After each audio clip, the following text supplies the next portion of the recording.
और आज ये मेडिकल कॉलेज में है और ये सिर्फ मेडिकल कॉलेज में नहीं है guys, he is in AIIMS Delhi. I would like to welcome on stage Devraj. अरे देवराज ये बहुत ही प्यारा बच्चा है भाई। आई एम श्योर आपने इसकी वीडियो देखी होंगी। देवराज बहुत अच्छा परफॉर्म किया थ्रू आउट द सेशन। इसने बहुत लक्ष्य वैसे ही पढ़ा हुआ है, 131 रैंक आई थी, ही is in AIIMS new Delhi.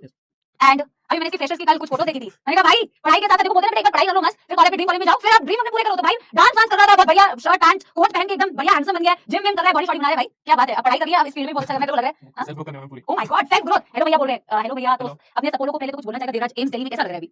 एक बार आप ये 2 साल पूरी मेहनत कर लोगे ना, तो जब कॉलेज में जाओगे तो पूरी मेहनत लगेगी, हर एक अपनी हॉबीज फॉलो कर पाओगे, जो भी करना है, मतलब जो इवेंट नहीं कर पाए, हर चीज कर रहा हूं मैं, सब कुछ कर रहे हैं ना। और मैं तो हमेशा क्लास में बोलती थी बेटा पढ़ाई आपको डेफिनेटली आपके एकेडमिक्स आर वेरी इंपॉर्टेंट, और एकेडमिक्स के साथ साथ में एक्स्ट्रा करिकुलर एक्टिविटीज भी आपको बहुत मोटिवेट करते हैं, बहुत अच्छा फील कराते हैं जब आप अपनी चीजों को हॉबीज को फॉलो कर रहे हो, है ना। तो सिर्फ किताबी किताबी बनाकर, लेकिन अभी क्योंकि एकेडमिक्स बेटा आप लोगों के लिए बहुत इंपॉर्टेंट है। अभी एकेडमिक्स में बहुत अच्छा करोगे तो देवराज जैसे सारी चीजों को एम्स दिल्ली का कैंपस कैसा है देवराज? इतना बड़ा कैंपस है, वैसे भी देखिए मेरे रेस्ट्रिक्शन है, जब चाहे तब बाहर घूम सकते हैं, रात में बाहर निकल रहे दोस्तों के साथ, कोई कुछ नहीं रोकता, बॉर्डर नहीं हॉस्टल में हमारे। क्या बात है। और सीनियर वीनियर से कैसे एकदम? अभी सीनियर से कुछ नहीं इंटरेक्शन चलता है, उसमें मजा आता है, मतलब लोग कराएंगे लेकिन हमें मजा आता है रूम में जाके, अभी तो वो भी खत्म हो गया, फ्रेशर्स के बाद कोई कुछ नहीं करता, सब सीनियर भी दोस्त बन गए हमने, मतलब बाकी कॉलेज में कैसा नहीं करता, लेकिन हमारे यहाँ पे हमें सब नहीं बना पड़ता फ्रेशर्स के बाद में, सब भाई बन गए। क्या बात है। अब तेरे जूनियर्स इस साल आएंगे, है ना, इस साल कुछ हमारे बेटा सपोले आएंगे और फिर एम्स दिल्ली में देवराज को ज्वाइन करेंगे। देवराज आज मैंने कोई खास चीज के लिए बुलाया बिकॉज़ तू भी अभी लक्ष्य नीट में ही था लास्ट ईयर, है ना, तो अभी तेरे जो छोटे-छोटे भाई बहन या कुछ फ्रेंड्स होंगे, तो मेरे छोटे-छोटे सपोले हैं और इनको जेन्युइनली देवराज को चीजों की टिप्स चाहिए। हालांकि हम मैच के अंदर इनको थोड़ी-थोड़ी मोटिवेशनल टिप्स देते रहेंगे, बट क्योंकि तू वहां पे था और तूने वो सारी प्रॉब्लम्स फेस करी और तूने वो सारी प्रॉब्लम्स को ओवरकम किया और अब तू मेडिकल कॉलेज में बिल्कुल खुल के जो तेरे दिल में है सच्चाई, है ना, कोशिश करना वो उनको बता पाए, ठीक है। तो are you ready for the questions जो मेरे सपोलो के हैं, ठीक है बच्चों? क्या मैं आप लोगों के सवाल अब देवराज से पूछ सकती हूं? एक बार मुझे कमेंट सेक्शन में बता दो यस मैम और दिल बना दो, और फिर बेटा मैं अभी कुछ आप लोगों के जो क्वेश्चंस थे वो मैं देवराज से पूछूंगा। बहुत सिंसियरली बेटा सुनना, क्योंकि एम्स दिल्ली में है, आपको बहुत अच्छे से बेटा गाइड कर सकता है। और अच्छा ये तो बताने भूल गई भाई, ये अभी मैं बताऊंगी वैसे आगे, ये मेंटोर लक्ष्य नीट का मेंटोर बन चुका है भाई, कांग्रेचुलेशंस। आपको मेंटोरशिप के बारे में पता है ना? तो ये लक्ष्य नीट में आप लोगों का मेंटोर है, वन ऑन वन जो मेंटोरशिप होती है उसमें देवराज भी आपको मिलेगा भाई। क्या बात है यार देवराज, तू तो अपग्रेड होता जा रहा है, तो ये तो बहुत अच्छी बात है। लेकिन उसके बारे में बात करेंगे कुछ क्वेश्चंस देवराज में पूरी बेटा क्वेश्चंस प्रिपेयर करके लेके आई, जो आप लोगों के सवाल थे। तो कुछ आप लोगों के सवाल है देवराज की टाइम मैनेजमेंट इनको अभी नहीं हो रहा है अभी तो यार, वैसे तुम्हारा बैच हां 11th बेस वाला भी है, वेट करो, है कह रहे टाइम मैनेजमेंट नहीं हो रहा है। हालांकि अभी तो देवराज 12 स्टार्ट ही हुई है, फर्स्ट वीक है ये लक्ष्य बैच की, एक दो चैप्टर्स में ही पूरा टाइम इनका निकल जाता है। क्या करें, कौन से एक दो चैप्टर्स में? शायद 11th पढ़ रहे हैं अभी साइमल्टेनियसली। अभी कई बच्चों का 11th बेस हो चुका होता है, तो फिर 12th में जब स्टार्ट हो रहा है वो लोग सोचते हैं कि पहले 11th कवर कर ले, फिर 12th करेंगे, तो उससे 12th बर्बाद हो जाती है। तो ये नहीं करना, 12th जब स्टार्ट हो रहा है तो 12th पर फोकस करना है। और मान लो शुरू में ज्यादा उतना कुछ कंटेंट नहीं होता है, स्टार्टिंग में तो फिर उस टाइम पे बस रोज लेक्चर लेकर अगर हमने रिवीजन कर लिया तो भी दिन का बहुत टाइम बच जाता है, तो उस टाइम पे कवर करना तो कर सकते हैं, लेकिन 12th क्लास से पर 11th नहीं पढ़नी है उस जगह पे। और कई लोग क्या करते हैं मान लो शुरू में मोटिवेशन में और पहले एक दो चैप्टर के ऐसे करते रहे, क्वेश्चंस लगा रहे, मतलब फिर ये ध्यान नहीं रहा कि हमको ज्यादा डीप में कुछ आगे चैप्टर पढ़ने हैं, तो वही चैप्टर पढ़ते जाते हैं, फिर आगे हमको स्टार्टिंग में एकदम चाहिए होता है पहले चैप्टर मान लीजिए हम पढ़ रहे हैं तो इसमें एकदम ऐसी-ऐसी चीजें हम पढ़ने लग जाते हैं जो आपकी मतलब की नहीं है, क्योंकि अभी शुरू हुआ है तो बहुत एनर्जी है एकदम बच्चों के अंदर, और उस चक्कर में क्या करते हैं आगे जैसे-जैसे सिलेबस बढ़ता है वो चीज फॉलो नहीं कर पाते। अच्छा तो यानी कि तू कह रही है अभी हमको 11th राइज मतलब साथ में थोड़ी बहुत 12th में कॉम्प्रोमाइज नहीं करना, वो साथ साथ चलते रहना। बेटा आप लोग अगर क्लास 12th में अभी कर रहे हो तो 12th क्लास को आप आवाज तेज करनी कोई बात नहीं, वैसे बोल दो देवराज माइक में ऐसे करके बोल दे, है ना।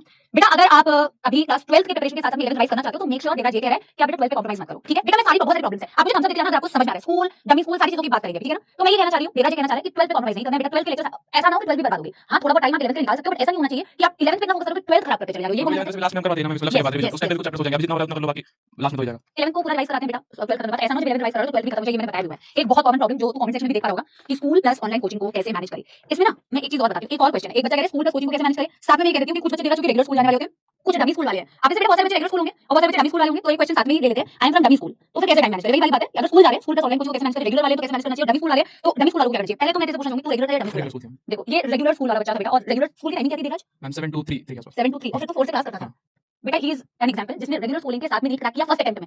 पहले तो रेगुलर स्कूल के साथ में आप कैसे मैनेज करते थे बच्चों को? एक तो जब हम रेगुलर स्कूल में जा रहे हैं ऊपर से फिर क्लासेस होंगी, हमें टेस्ट के लिए प्रिपेयर करना है, रिवीजन करना है, पुराना बैकलॉग कुछ वो क्लियर करना है। अभी अगर रेगुलर स्कूल है तो एक डेट रखना, बैकलॉग बिल्कुल मत बने देना तुम्हारा, मैंने नहीं बने देना बैकलॉग, मतलब 12th का बैकलॉग, ठीक है, बैकलॉग नहीं बने देना। और पहले से टाइम कम होता है, तो टाइम मतलब जहां वेस्ट हो रहा है, मतलब मैं रात में एक बार एनालाइज करता था, दिन भर में काफी वेस्ट हो रहा है टाइम, वो सब हटा दिया था मैं। फिर क्योंकि मैं स्कूल में बहुत टाइम वेस्ट हो रहा है, वो उसमें नीट रिलेटेड तो नहीं होता था कुछ, तो फिर बैचेस के साथ लेक्चर ले लिए रात में, फिर जब लेक्चर हो गए दोनों उसके बाद रिवीजन कर लेता था, बाद में उसमें टाइम वेस्ट नहीं करता था, सेम रिवीजन करता था। बाद में जब स्कूल से आ रहा था लेक्चर स्टार्ट होने से पहले फिर से बैठकर रिवीजन कर लेता था, और फिर जब क्वेश्चन प्रैक्टिस करनी रात में थोड़ी देर कर ली, या फिर स्कूल में भी टाइम निकाल लिया, लंच ब्रेक होता था हमारे घंटे का, उसमें फिर 15 मिनट का खाना के बाद पेपर में क्वेश्चन कर लेता था। फिर कुछ क्लासेस ऐसे होती है मतलब कि उतनी स्ट्रिक्ट नहीं होती, वो पढ़ा रहे हैं किसी बैठे उसमें क्वेश्चन कर लेता है, फिर रिवीजन करता है, टाइम मैनेज करना होता था। रेगुलर स्कूल के साथ मतलब टाइम कम मिलता है स्टूडेंट्स को इसलिए, लेकिन तू टाइम निकाल के मैनेज कर लेता था बेटा। देखो बहुत सारे बच्चे ऐसे होंगे जो स्कूल गोइंग होंगे बेटा, सब टाइमिंग सबकी अलग-अलग होगी। जैसे कि देवराज कह रहा है कि स्कूल में बेटा अगर आप चाहो तो कुछ ऐसे आपके पीरियड्स होते हैं और कुछ ऐसे टाइम होता है। अब बेटा एक्सक्यूजेस नहीं चाहिए, आपको प्रॉब्लम का सॉल्यूशन चाहिए। आप एक्सक्यूजेस अगर दोगे तो आप एक्सक्यूजेस ढूंढते रहोगे, आपको सिंसियरली सुनना है।